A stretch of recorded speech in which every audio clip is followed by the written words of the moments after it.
Hey guys, this is Anderson. I'm here to talk about chlorofluorocarbons, which are called CFCs. So CFCs are a primary pollutant that is mainly an outdoor pollutant and is considered a hazardous air pollutant. So I'm going to take you a journey around my house to show you all the sources of CFCs. The refrigerator, the air conditioning. So the other two systems sources for chlorofluorocarbons are airplane fire suppression systems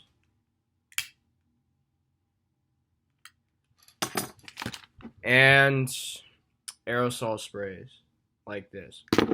So there's actually no natural way to get rid of CFCs whatsoever. Like pretty much there's no lower atmosphere sinks for it, like down here on the ground. So whenever CFCs get into the air, they tend to just float upwards and travel up towards the stratosphere, and they react with UV radiation and tear apart the ozone layer. So to explain why that's important, right? Let's imagine this half-ripped index card as the Earth, and this Ziploc bag as the ozone layer, right?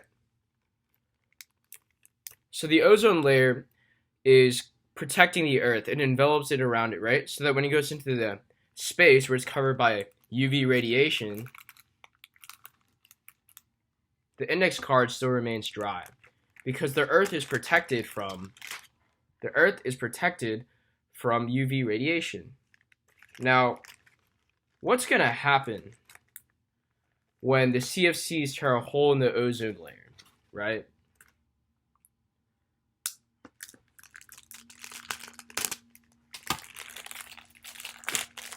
So is this going to remain dry? Of course not, right? Let's look.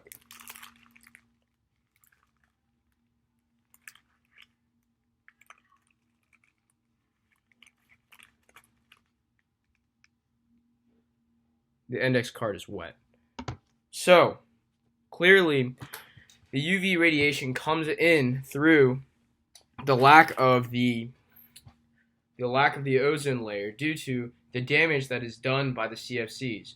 So how that really happens is CFCs react with these chlorine atoms in the air, and therefore it comes through and it takes the ozone layer, reacts with them, and it creates these chlorine atoms. These chlorine atoms go around and then they tear more of the ozone layer.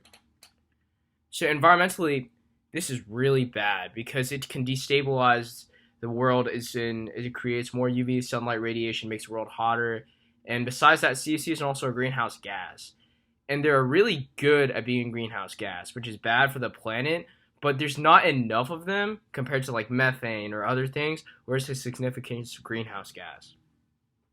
So besides that, the increase in UV radiation can also impact the area where the ozone hole is still a thing, specifically in Antarctica, and destabilize the lives of the animals there. Like, like the movie Happy Feet, right?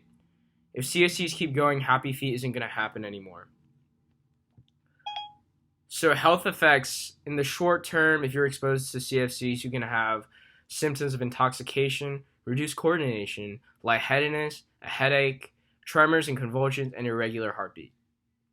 Long-term wise, you can have cataracts, skin cancer from the increasingly exposed UV radiation, which is very bad, and a weakened immune system. So following the Clean Air Act, the amount of CFCs was also reduced, along with the Montreal Protocol, which tried to limit the amount of CFCs used in products across the world. Now, there's still CFCs out there. Like, for example, when I was talking about the airplane fire suppression systems, those use a very specific kind of gas that they have to use CFCs. They haven't found a different way to do it yet, but there's cans and the refrigerants and the other things I've talked about. They're pretty much all have found a way to do it without using CFCs. So the mitigation strategy for reducing CFCs is pretty simple. If your fridge is leaking fluids, that's releasing CFCs. You should probably get a new fridge. If your aerosol use, like hairspray and stuff, used to CFCs, buy the ones that don't. And if your air conditioner is also leaking fluid, guess what? Buy a new air conditioner because that's also releasing CFCs.